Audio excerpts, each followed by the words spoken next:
nyata modul 1.4 tentang budaya positif dilaksanakan pada hari Jumat, tanggal 23 Agustus 2024 di SMK Negeri 3 Magelang.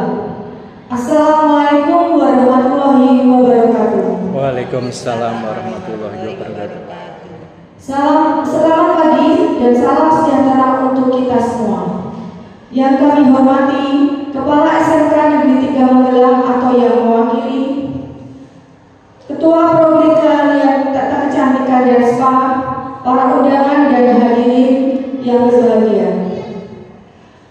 Bersyukurlah kita karena telah diberi nikmat berupa kesehatan dan kesempatan untuk menghadiri acara ini. Sebagaimana telah diketahui pagi ini, kita akan mengikuti diseminasi oleh calon guru penggerak angkatan 11 Kota Magelang tentang budaya positif. Saya selaku moderator terlebih dahulu akan menjelaskan kegiatan diseminasi ini dilaksanakan dengan susunan acara sebagai berikut. 1. Pembukaan. 2. Pembacaan doa.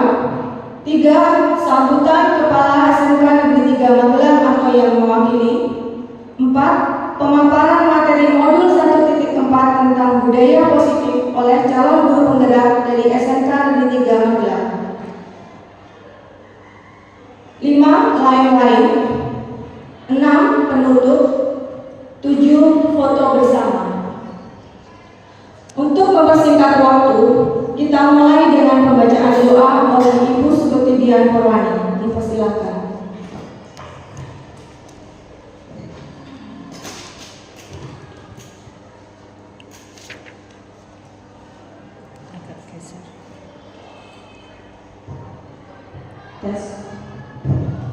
Bismillahirrahmanirrahim. Assalamualaikum warahmatullahi wabarakatuh. Waalaikumsalam warahmatullahi wabarakatuh. Hadirin yang terhormat, sebelum acara kita mulai, mari kita sejenak tundukkan hati, berdoa agar hari ini kita dapat lalui dengan penuh hati. Perkenankan kami membacakan doa dalam agama Islam. Kepada hadirin yang beragama lain, persilakan berdoa sesuai dengan keyakinan masing-masing. A'udzubillahi minasyaitonirrajim. Bismillahirrahmanirrahim. Hamdan syakirin, hamdan na'imin, hamdan yu'afi ni'amahu yu'afi mazidah. Ya Rabbana lakal hamdu kama yanbaghi li jalali wajhika karimi wa 'azimi sultan. Ya Allah, pagi ini kami menghadap diri padamu. Kami tundukkan hati kami bermunajat padamu. Kami pasrahkan jiwa dan raga kami kepadamu. Ya Allah, hadirkanlah kesukaan dan keikhlasan dalam doa kami. Ya Allah, di dalam pengawasanmu kami di pagi ini berkumpul dalam kegiatan diseminasi disiplin positif di sekolah. Karena itu ya Allah, lancarkanlah dan berkahilah acara kami. Bukanlah pintu hati kami. Berikanlah pemahaman dan jalan keluar dari setiap permasalahan kami. Penuhilah pertemuan ini dengan kebaikan dari awal hingga akhir nanti. Ya Allah, Engkau adalah Roh kami. Tidak ada Tuhan selain Engkau. Engkau yang menciptakan kami sebagai hamba-Mu. Jadikanlah kegiatan diseminasi ini sebagai bentuk nyata ibadah kami kepadamu. Dan kami berlindung kepadamu dari kejahatan, curangan, dan dusta yang telah kami lakukan. Maka ampunilah kami, karena tidak ada yang bisa mengampuni dosa-dosa kami melainkan Engkau ya Allah. Rabbana atina fid dunya hasanah wa fil akhirati hasanah wa qina adzabannar. Subhana rabbika rabbil izzati amma yasifun wa salamun alal mursalin walhamdulillahi rabbil alamin. Assalamualaikum warahmatullahi wabarakatuh.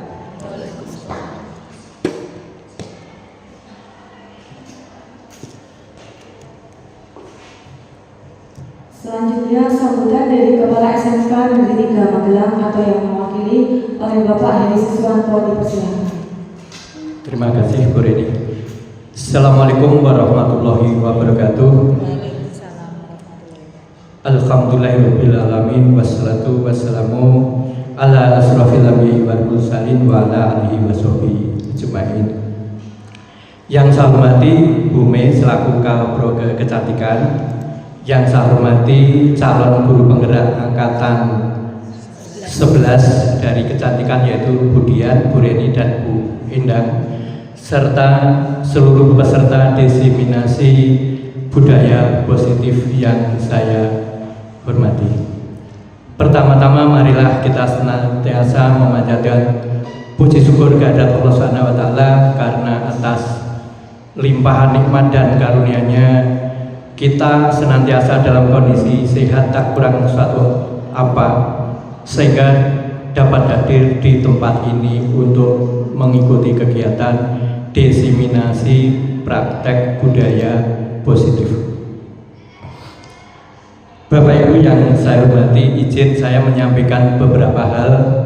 Yang pertama, sebetulnya ini ranah Bu Mila, namun karena beliau sedang berada di Lampung, saya mencoba mengisi kekosongan tersebut. Mudah-mudahan tidak jauh dari harapan Bapak Ibu semua. Mungkin sedikit flashback ke belakang bahwa dulu CGB kita itu awalnya mandiri. Jadi yang berminat saja sudah monggo daftar. Ada beberapa seperti Bu Atun, terus Bu Diana. Terus setelah itu dilihat ternyata kalau sekolah banyak yang ikut, itu ada poin positif untuk sekolah. Akhirnya beberapa ditunjuk sama Bu Mila harus ikut gitu. Awalnya saya setuju ditunjuk karena apa? Memang tugasnya berat untuk jadi CGB itu. Tapi akhir-akhir ini malah kalau Bu Mila sering sharing dengan saya itu akhirnya semua harus daftar, harus ikut. Akhirnya untuk angkatan 11 ini kan kita lolos 11 orang ya Bu ya, 11 orang. Karena CGB ini merupakan program nasional ya akhirnya harus dilaksanakan. Siapapun yang sudah terlanjur terjun ya udah lanjut saja. Insya Allah semua sukses lah dari perwakilan SMK Negeri 3 Magelang. Kalau saya lihat program CGB itu sepertinya memang untuk mempersiapkan calon-calon pemimpin. Jujur saja saya pernah ikut seleksi calon kepala sekolah. Ada 20 peserta. Di bidang akademik saya selalu nomor 4, tapi begitu terakhir wawancara itu hanya 4 soal. Ini sedikit sharing buat pengalaman nanti kalau yang saya yakin kalau guru penggeraknya nanti sudah banyak pasti ada seleksi, kalau mungkin sedikit langsung diangkat. Dari 20 itu saya selalu keluar nomor 4, Pak, tapi selalu nomor 1 memang. Terakhir itu yang menguntungkan dari LP2KS yang sekarang jadi BPGB guru penggerak itu. Nah itu ada 4 soal wawancara. Salah satu saya yang Pak Tok itu sok ngisi saya itu gini, ada satu kasus. Ada seorang guru namanya Bu Ida. Bu Ida itu penampilannya sangat mencolok. Karena penampilannya sangat mencolok, suatu hari digunjing oleh teman-temannya. Wah, karena digunjing, Bu Ida marah menangis di sekolah itu. Terus suaminya datang surah marah-marah. Saya ditanya, yang membuat kasus siapa? Suaminya Bu Ida. Solusinya panggil Bu Ida. Loh, yang buat masalah siapa? Suaminya Bu Ida. Loh, solusinya kok dipanggilnya, kok tidak suaminya, kok bisa kenapa? Saya jujur aja saya jawab gini. Saya mau klarifikasi betul. Tidak suaminya ke sekolah marah-marah. Kalau salah gimana Pak? Loh kok tidak langsung suaminya? Saya nggak enak kalau sama suaminya. Ya kalau kenal, kalau nggak. Ternyata itu poin itu. Makanya nanti pas wawancara itu saya menentukan 4 soal itu gitu. Terus kalau saya lihat kesimpulannya, berarti nanti sekedar sharing aja. Kalau pengambilan keputusan itu diharapkan yang cepat, tepat, terus berorientasi pada pemangku kepentingan atau stakeholder atau dari pemerintah. Pokoknya kalau tentang itu kalau yang pingin jadi kepala sekolah, kalau yang nggak pingin ya monggo orientasinya itu. Jadi kadang itu karena apa? Ternyata yang akademiknya nomor 20 itu malah lolos karena pas di kasus ini lolos itu. Nah itu hanya sedikit sharing saya aja. Kenapa saya juga ternyata itu gitu. Yuk Pak Toki guyon dengan saya. Kalau ketemu saya, ada seorang guru namanya Bu Ida, itu ngisi saya gitu. Saya juga kenal, karena Pak Toki tahu gitu. Tapi ya tidak apa-apa, karena apa? Saya sebetulnya bukan passion saya di situ, saya cuma terima saya terima enggak gitu. Jadi saya relek aja. Itu sekedar sharing. Oke, terus memang nanti mohon nanti untuk CGP silakan dipaparkan ide-ide kreatifnya, tapi harapan sekolah bahwa ide kreatif itu tidak hanya pas sekedar jadi guru penggerak, entah nanti jadi kepala sekolah atau tidak, silakan ide-ide kreatif itu dikembangkan atau berkelanjutan, jangan berhenti uang akurat jadi kepala sekolah terus tidak. Jadi silakan pengalaman mengikuti pembelajaran itu nanti diterapkan. Nah, monggo nanti kesempatan ini untuk CGP bisa memaparkan istilahnya budaya positifnya, terus untuk peserta bisa mengkritisi, bukan mengkritik ya, tapi mengkritisi. Artinya kalau mengkritisi itu ya memberi masukan dan memberikan solusi. Jadi mungkin boleh bertanya, tapi juga di situ ada solusi, bukan hanya niatan untuk menjatuhkan. Saya sebetulnya sangat tertarik dengan moto dari guru penggerak yang ada istilah, mohon maaf nanti kalau salah itu, bergerak, tergerak, dan menggerakkan. Kalau kita lihat itu ada korelasi 2:1, satu untuk kita, satu untuk orang lain. Artinya kalau kita tidak bisa mengkontrol orang lain atau istilahnya memanage orang lain, minimal kita bisa memberikan suri tauladan. Jadi kan dua ada di kita, silakan berikan suri tauladan yang baik. Terus terakhir mungkin selamat berdiseminasi berbagai budaya positif. Semoga acara lancar dan ini bisa berdampak terhadap prestasi dan kemajuan sekolah. Saya kira itu saja yang bisa saya sampaikan. Saya akhiri. Billahi taufiq wal hidayah. Wassalamualaikum warahmatullahi wabarakatuh. Baiklah, kita mulai saja sesi yang ketiga dengan mendengarkan bersama materi dari Ibu Endang Tripamulase tentang budaya positif. Untuk Bu Endang Tripamulase dipersilahkan. Assalamualaikum warahmatullahi wabarakatuh. Selamat pagi semuanya. Terima kasih saya ucapkan kepada Ibu, Bapak Guru yang sudah hadir di sini untuk mengikuti diseminasi budaya positif. Tugas kami aksi nyata pada modul 1.4 sebagai tugas untuk calon guru penggerak. Baik, dalam kesempatan kali ini perkenalkan saya Endang Tripamulase. Saya mengajar di SMK Negeri 3. Saya akan memaparkan sedikit tentang budaya positif. Seperti kita ketahui semuanya bahwa untuk budaya positif adalah nilai-nilai keyakinan dan kebiasaan di sekolah yang berpihak pada murid agar murid dapat berkembang menjadi pribadi yang kritis, penuh hormat, dan tanggung jawab. Untuk budaya positif ini mestinya kita dapat menerapkan di sekolah kita, di kelompok terkecil dari kita yaitu di kelas kita, guna menciptakan pendidikan yang berkualitas dan mampu menciptakan profil pelajar Pancasila sesuai dengan filosofi Ki Hajar Dewantoro. Nah, dalam budaya positif ada 8 konsep inti budaya positif. Nantinya saya akan memaparkan yang pertama adalah perubahan paradigma belajar, yang kedua disiplin positif, yang ketiga nilai-nilai kebajikan, yang keempat kebutuhan dasar manusia, yang kelima motivasi perilaku manusia, kemudian posisi kontrol guru, keyakinan kelas, dan yang terakhir adalah segitiga restitusi. Untuk perubahan paradigma belajar dalam pembelajaran dengan paradigma baru, tentu saja semuanya mengacu pada keinginan kita untuk membantu anak menjadi pelajar atau siswa dengan profil pelajar Pancasila. Dalam pembelajaran ini tentu saja kita harus melakukan dengan paradigma baru, merupakan pembelajaran yang dirancang berdasarkan prinsip pembelajaran berdiferensiasi, sehingga harapan kita murid belajar sesuai dengan kebutuhannya berdasarkan tahap perkembangan sesuai dengan teori psikologi modern, yaitu untuk mewujudkan profil pelajar Pancasila Yang selanjutnya adalah kedua, kita akan menyampaikan tentang apa itu disiplin positif. Untuk disiplin positif itu berasal dari kata disiplin yang artinya belajar. Dalam hal ini disiplin mengacu pada disiplin diri yang memiliki tanggung jawab terhadap apa yang dilakukannya berdasarkan nilai-nilai yang diyakini.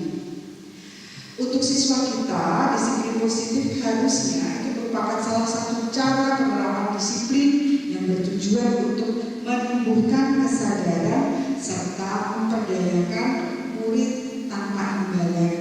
Nah, itu adalah tugas kita Bapak Ibu Guru, bahwa kita sudah harus membiasakan, mulai membuat budaya baru untuk anak-anak kita berupa disiplin positif.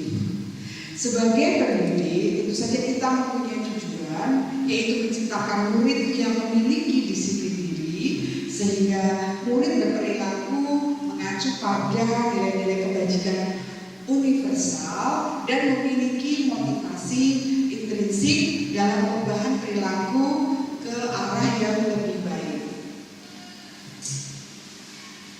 Yang ketiga adalah nilai-nilai kebajikan.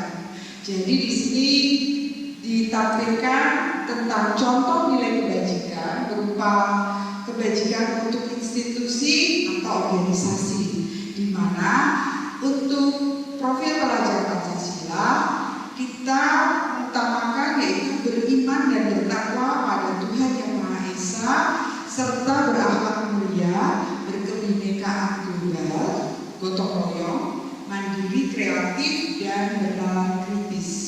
Dalam profil pelajar Pancasila ditekankan beriman bertakwa karena harapan kita dengan generasi muda sekarang untuk penanaman akhlak kemudian bertakwa ini utama, karena nanti seiring waktu dengan zaman yang sudah sangat sudah banyak sekali hambatan, banyak sekali hal-hal yang kurang sesuai dengan pendidikan. Iman ini adalah dasarnya, kuncinya. Nah, kemudian dengan macam-macamnya ragam yang ada di Indonesia, keragaman dari sikap sifat anak-anak kita, tentunya ini juga menjadi PR untuk kita untuk membentuk anak-anak kita mau saling peduli, bergotong royong, sehingga nantinya harapannya anak-anak kita mampu mandiri dan mempunyai nalar yang kritis, kreatif, dan kemudian anak kita menjadi anak yang memiliki profil pelajar Pancasila. Kemudian yang selanjutnya menurut Ibu Primary Years Program, kita juga harus memberikan tentang toleransi. Ada rasa hormat, integrasi, mandiri, menghargai, antusias, empati, keingintahuan, kreativitas, serta kerjasama, percaya diri, dan komitmen. Nah, anak-anak kita tentu saja dengan budaya positif ini harapannya mampu melakukan hal tersebut. Yang terakhir adalah tentang keterampilan atau hidup life skill, di mana anak-anak kita diharapkan dapat dipercaya, lurus hati, menjadi pendengar yang aktif, tidak merendahkan orang lain, dan memberikan yang terbaik dari diri mereka masing-masing. Ini adalah sasaran kita untuk nilai kebajikan dari institusi untuk sekolah. Yang keempat, dalam budaya positif, kita tahu ada kebutuhan dasar manusia. Kebutuhan dasar manusia adalah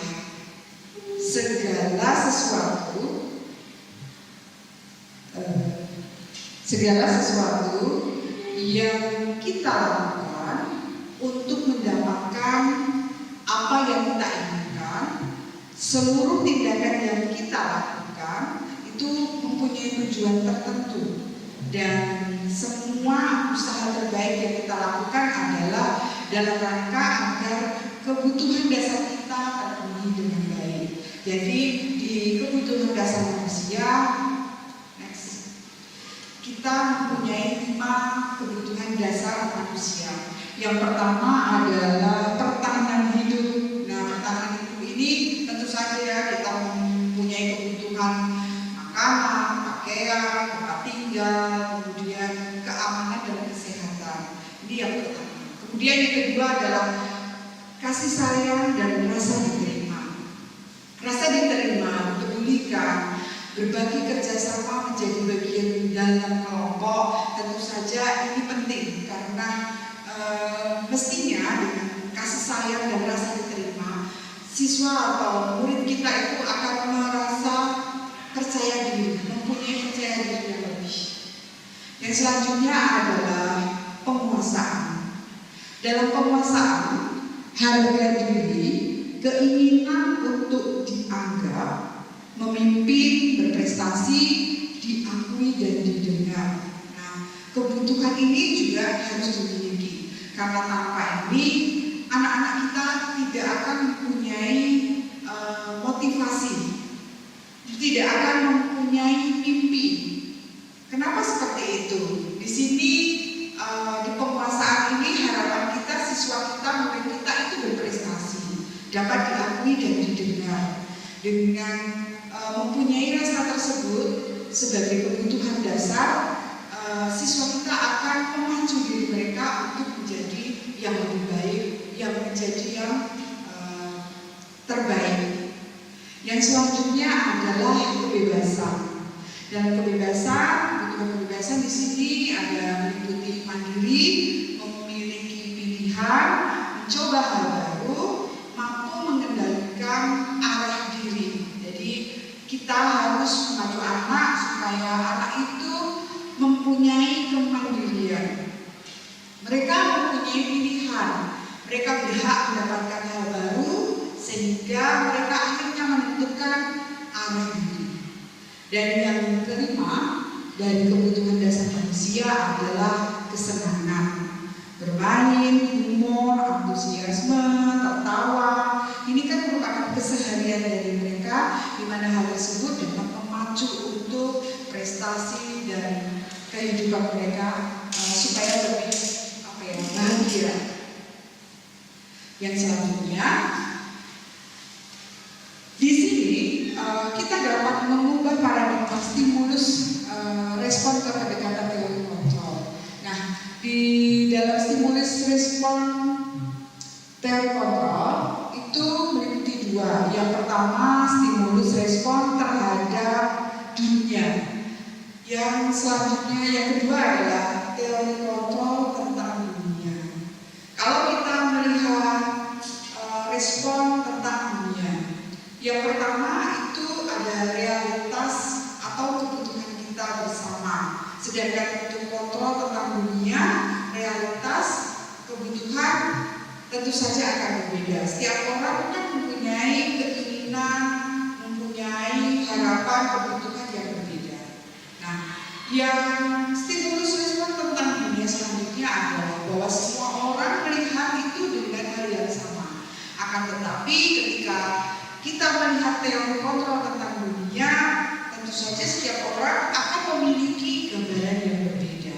Tidak bisa kita menyamakan satu siswa kita dengan kacamata yang sama, dengan pola pandang, dengan pola pikir yang sama. Yang selanjutnya adalah kita mencoba mengubah agar berpandangan sama dengan kita. Ini kan tidak bisa kita lakukan. Sedangkan ketika kita melihat teori kontrol tentang dunia, tentu saja kita berusaha memahami bahwa pandangan orang lain tentang kita itu akan sangat beragam. Kemudian perilaku buruk dilihat sebagai suatu kesalahan. Ini menurut kita. Tetapi menurut pandangan dunia bahwa semua perilaku itu memiliki tujuan. Yang terakhir adalah orang lain bisa mengontrol saya. Nah, di teori kontrol tentang dunia yang dilihat adalah Anda kolaborasi dan Anda tidak bisa mengontrol orang lain, ya. Jadi ketika kita melakukan pendekatan dengan siswa atau melakukan pembimbingan dengan siswa, kita tidak bisa memastikan bahwa anak tersebut bisa kontrol, walaupun sebenarnya harapan kita bahwa kita itu bisa mengontrol anak tersebut. Kemudian yang terakhir adalah pemaksaan ada pada saat bujukan gagal. Sedangkan dengan versi teori kontrol tertangguhnya itu adalah kolaborasi dan konsensus itu menciptakan pilihan-pilihan baru. Nah, kita lanjutkan, yaitu selanjutnya dengan motivasi perilaku manusia. Di motivasi perilaku manusia, kita mempunyai dua motivasi. Yang pertama adalah motivasi ekstrinsik, yang kedua adalah motivasi intrinsik. Nah, kalau untuk motivasi intrinsik, ini adalah melihat dari cara pandang orang lain.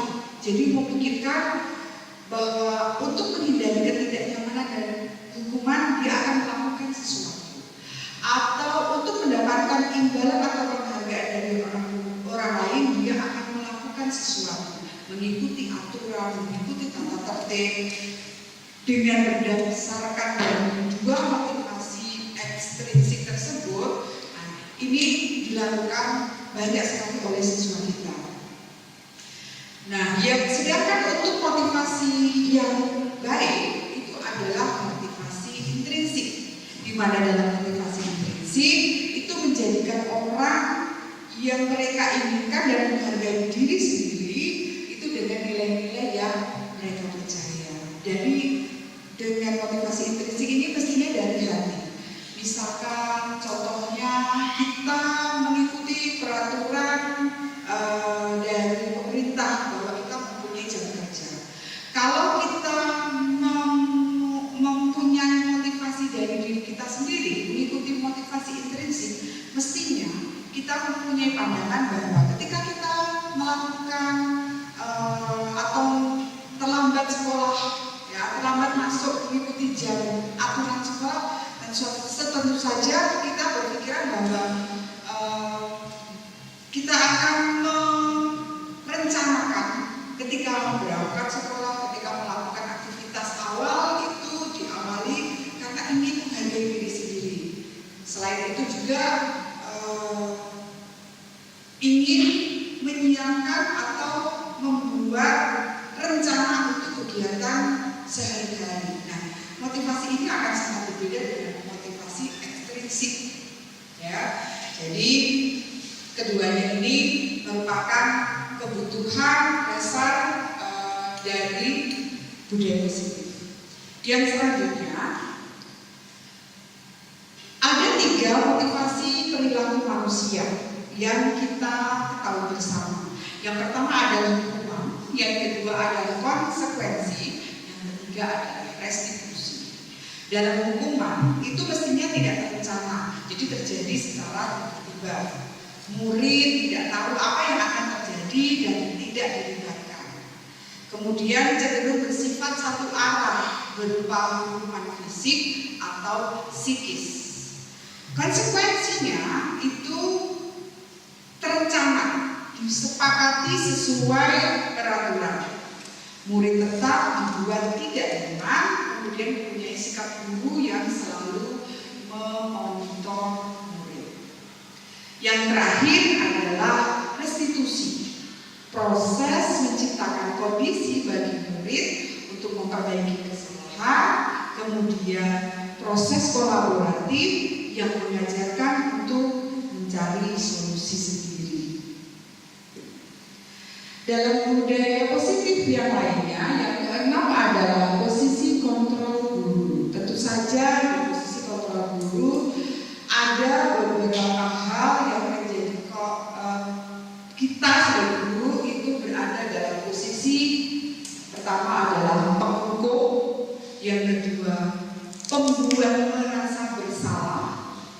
kemudian teman, pemantau, atau manajer.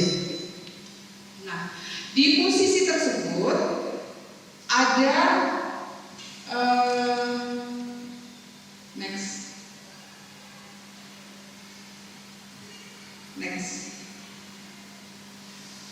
Nah, di posisi tersebut ada penghukum. Itu contohnya itu adalah hormat pada bendera selama 1 jam atau melakukan jam 10 kali karena terlambat masuk lapangan. Ini adalah kita sebagai guru dalam posisi penghukum. Kemudian kita sebagai guru dalam posisi pembuat merasa bersalah. Berapa kali ibu harus memberitahukan pada kamu kalau kamu selalu saja mengecewakan ibu. Hal ini tentu saja membuat anak kita ketika kita sebagai guru menyampaikan hal tersebut akan mempunyai rasa bersalah. Nah, itu adalah posisi kontrol guru sebagai pembuat merasa bersalah. Nah, yang sering kita lakukan mungkin adalah posisi kontrol guru sebagai teman. Ya, mungkin hal ini sering kita pandang bahwa ini yang paling gampang, yang paling mudah kita lakukan, dan masih memanusiakan siswa sebagai teman dengan bahasa yang mengikuti dari kebiasaan atau mengikuti dari teman-teman atau dari murid. Misalkan, ayo dong ikuti aturan sekolah, atau tolong bantu ibu, atau sekali ini saja, besok sudah tidak apa-apa. Lain kali jangan berbuat seperti ini lagi ya. Jadi di sini kita mudah sekali memaafkan, seolah di situ kontrol kita ini memang sebagai teman. Yang selanjutnya adalah sebagai pemantau. Di kontrol guru sebagai pemantau, tentu saja di sini contohnya ya, kalau kita menyampaikan pada siswa kita bahwa kamu sudah melanggar peraturan sekolah, kamu tahu konsekuensinya. Atau setelah upacara, kamu beli atributnya dan jangan diulang lagi. Itu adalah posisi kontrol guru sebagai pemantau. Nah, Bapak Ibu semuanya, mestinya kita di sini dalam posisi 5 posisi kontrol ini kita berada dalam posisi manajer. Jadi di situ kita mengajak untuk siswa itu memanajer atau memanajer mereka sehingga mereka sadar apa yang harus dilakukan dan tindakan apa yang akan mereka lakukan. Contoh kalimatnya adalah, apakah kamu tahu kesalahanmu? Kira-kira bagaimana kamu memperbaiki kesalahan? Di sini kita meminta anak untuk berpikir, untuk menentukan apa yang harus mereka lakukan, merupakan konsekuensi dari satu kesalahan. Tapi kita menyelesaikannya melalui kontrol manajer. Selanjutnya, budaya positif dengan keyakinan kelas. Mengapa kita memilih keyakinan kelas? Mengapa bukan peraturan kelas? Nah, selama ini mungkin banyak yang masih merasa bahwa lebih baik kita membuat peraturan kelas, karena di peraturan kelas ini sudah jelas aturannya.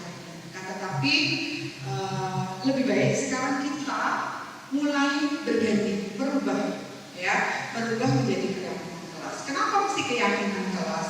Di sini disampaikan bahwa di keyakinan kelas itu lebih fokus pada nilai-nilai positif yang ingin ditanamkan pada murid kita, pada siswa kita, dibuat bersama-sama sehingga murid itu merasa memiliki tanggung jawab yang lebih tinggi serta dapat memotivasi siswa. Memotivasi untuk apa? Untuk mengikuti keyakinan yang sudah mereka buat, karena itu disampaikan secara langsung, didiskusikan secara langsung, ya, kemudian disepakati secara langsung yang sudah diputuskan bersama menjadi satu keyakinan kelas.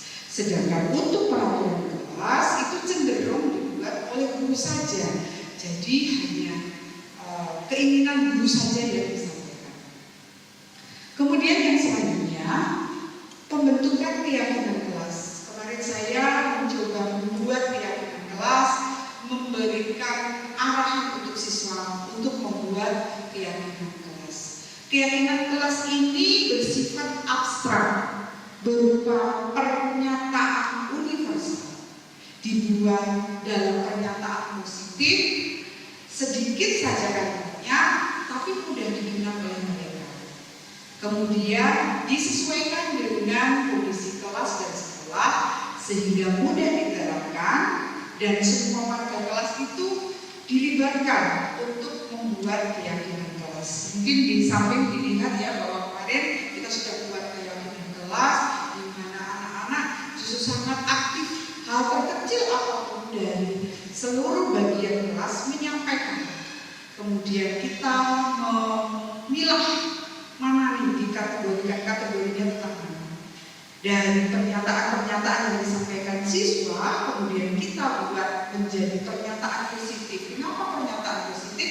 Karena kita menginginkan anak-anak juga mempunyai pikiran yang positif, sehingga mereka mempunyai keyakinan kelas yang harus ditaati oleh mereka sendiri dengan keyakinan kelas tersebut.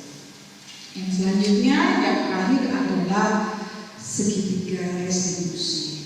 Di segitiga restitusi ini adalah proses menciptakan kondisi bagi murid untuk memperbaiki kesalahan mereka, sehingga mereka akan kembali pada kelompok mereka dengan karakter yang lebih kuat. Jadi dengan segitiga restitusi ini harapannya itu ada proses dialog yang dijalankan oleh guru dan siswa dengan kemudian menghasilkan murid yang mandiri dan bertanggung jawab. Karena kan sudah ada dialog, sudah ada diskusi, sudah ada kesepakatan. Kita manajer siswa supaya mereka menyampaikan apa dan kemudian kita mencari solusinya. Kemudian di segitiga atau di tahap segitiga restitusi ini kita belajar dari kesalahan. Siswa belajar dari kesalahan, kemudian memperbaiki hubungan dan merupakan tawaran, bukan paksaan. Jadi ini memang dari kemauan anak-anak siswa sendiri yang sudah kita diskusikan bersama. Kemudian kita sebagai guru itu menuntut dan melihat di dalam diri, kemudian fokus pada karakter, fokus pada solusi. Di segitiga restitusi yang pertama, kita melakukan atau menstabilkan identitas. Jadi di sini berdasarkan prinsip membuat kesalahan adalah bagian dari proses pembelajaran. Jadi dalam membuat kesalahan itu sebenarnya adalah proses pembelajaran. Nah, bagaimana sikap kita? Di sini ada sikap kita atau apa? Yang pertama, berbuat salah itu wajar. Ya wajar itu merupakan proses. Yang kedua, tidak ada manusia yang sempurna. Yang ketiga, ibu atau bapak mungkin juga pernah melakukan itu. Yang keempat, ibu atau bapak tidak mau mencari siapa yang salah, tapi ingin mencari solusi dari permasalahan ini. Ini merupakan ciri dari stabilkan identitas. Yang selanjutnya adalah validasi tindakan yang salah berdasarkan prinsip setiap perilaku berupa memenuhi suatu kebutuhan tertentu. Kita dapat melihat bahwa kamu pasti punya alasan mengapa melakukan hal tersebut. Ini kita kepada siswa kita. Atau padahal kamu bisa melakukan yang lebih baik, lebih buruk dari itu kan. Misalkan seperti itu. Atau kamu patut bangga karena telah melindungi sesuatu yang penting buatmu.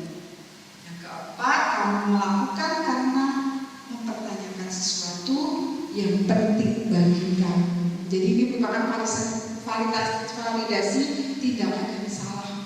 Ya, ini kacamata ini biasanya ada pada siswa kita dan kita berusaha untuk menemukannya. Yang terakhir adalah menanyakan keyakinan berdasar prinsip teori kontrol bahwa dasarnya kita termotivasi secara intrinsik. prinsip. Apa keyakinan kita? Nilai-nilai apa yang telah disepakati bersama? Seperti apa gambaran sebuah kelas yang ideal menurut kamu? Dan kemudian kamu ingin menjadi seorang seperti apa? Nah, dari 3 hal tersebut, harapan kita dari tindakan yang sudah kita lakukan melalui segitiga restitusi, kita akan menemukan solusi dari permasalahan yang ada pada anak didik kita. Selanjutnya adalah membentuk. Jadi kita tadi sudah membahas 8 hal tentang budaya positif yang harus kita lakukan di sekolah kita. Dalam penerapan program disiplin positif, budaya positif, hendaknya guru memiliki standar kepribadian profesional dan sosial yang baik, di mana guru mampu merefleksikan dirinya dalam posisi kontrol saat ini. Bagaimana perjalanan dirinya sebagai among atau manajer yang menuntun siswa atau murid-muridnya menjadi insan yang mandiri, merdeka, bertanggung jawab. Baik, saya rasa sekian yang saya paparkan. Terima kasih Bapak Ibu masih mendengarkan, dan dengan tulus harapan saya Bapak Ibu mulai berusaha belajar untuk melakukan budaya yang positif di sekolah kita atau di lingkungan terkecil kita, yaitu di kelas kita. Terima kasih atas waktunya. Assalamualaikum warahmatullahi wabarakatuh. Baiklah Bapak Ibu, terima kasih atas paparannya yang sudah disampaikan oleh Ibu Reni Martalina, Ibu Subtidian Mawani, dan Ibu Endang Tripamulasi. Terima kasih kepada seluruh Bapak Ibu yang telah menghadiri desiminasi modul 1.4 budaya positif yang disampaikan oleh CGP Angkatan 11 SMK Negeri 3 Magelang. Hadirin sekalian, dari paparan yang telah disampaikan dapat kita simpulkan bahwa budaya positif memiliki peran yang sangat penting dalam pengembangan karakter siswa di era milenial sekarang ini. Upaya dalam membangun budaya positif di sekolah yang berpihak pada murid diawali dengan membentuk lingkungan kelas yang mendukung terciptanya budaya positif, yaitu dengan menyusun kesepakatan kelas yang efektif dan membantu dalam pembentukan budaya disiplin positif di kelas dan di sekolah. Hal ini juga dapat membantu proses belajar mengajar yang lebih mudah dan tidak menekan. Seringkali permasalahan dengan murid berkaitan dengan komunikasi antara murid dengan guru, terutama ketika murid melanggar suatu aturan dan alasan tidak mengetahui adanya aturan tersebut. Saya ucapkan terima kasih kepada seluruh peserta dan perhatiannya atas antusiasnya selama mengikuti desiminasi ini. Semoga desiminasi ini mendatangkan manfaat bagi kita semua. Terima kasih. Wassalamualaikum warahmatullahi wabarakatuh.